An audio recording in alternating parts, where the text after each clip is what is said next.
क्या आपने कभी सोचा कि सड़क के नियम सिर्फ गरीब दुकानदारों की छोटी मोटी दुकानों पर ही क्यों लागू होते हैं? जब बड़े बड़े silica washing plant, stone crusher और खदानें खुलेआम नियम तोड़ते हैं, तब प्रशासन की हिम्मत कहां चली जाती है? आइए आज इस सच्चाई को उजागर करें।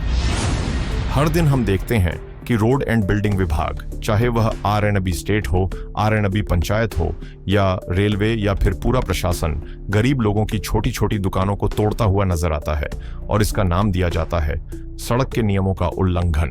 लेकिन सवाल यह है, क्या सड़क के नियम सिर्फ उन गरीबों पर लागू होते हैं जो जैसे तैसे अपनी छोटी दुकान चलाकर अपने परिवार का पेट भरते हैं? क्या नियम सिर्फ इन मेहनतकश लोगों के लिए है? नियम तो है, जैसे जब सरकार के नियमों की बात आती है तो आर&बी, रेलवे, जीपीसीबी या भरूच जिले का पूरा प्रशासन ही झगड़िया, वालिया, नेत्रंग में खुलेआम नियम तोड़ने वाले silica washing plant, stone crusher, खदानों और स्टॉकिस्टों पर आखिर क्यों चुप रहता है? छोटी दुकानों पर तुरंत कार्रवाई, लेकिन इन बड़े उल्लंघनों पर हिम्मत कहां चली जाती है? इन लोगों की जो सामान्य लोगों पे ठोस जमाने निकल पड़ते हैं।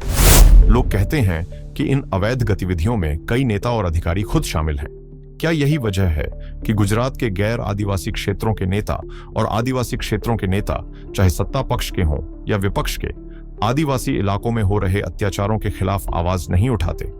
और सिर्फ आदिवासी क्षेत्र ही नहीं, गैर आदिवासी क्षेत्रों में हो रहे अमानवीय अत्याचारों पर भी उनकी चुप्पी क्यों बनी रहती है? क्या उनके अवैध कारोबार इन्हीं आदिवासी इलाकों में फल फूल रहे हैं जिन्हें प्रशासन बचा रहा है? खनिजों की लूट हो रही है, लेकिन न तो उस क्षेत्र के लोगों का जीवन सुधर रहा है, न ही जहां खनिज पहुंच रहा है वहां की जनता का। हर तरफ खराब सड़कें, टूटे रास्ते और निकम्मा प्रशासन। जब हम कोई सामान खरीदते हैं तो उस पर उपयोग करने के नियम लिखे होते हैं, लेकिन जब सड़कें बनती हैं तो उनके लिए यह तय नहीं किया जाता कि कितने वजन के वाहन उस पर चल सकते हैं, और न ही इसकी कोई सीमा निर्धारित कर सार्वजनिक नोटिस जारी किया जाता है।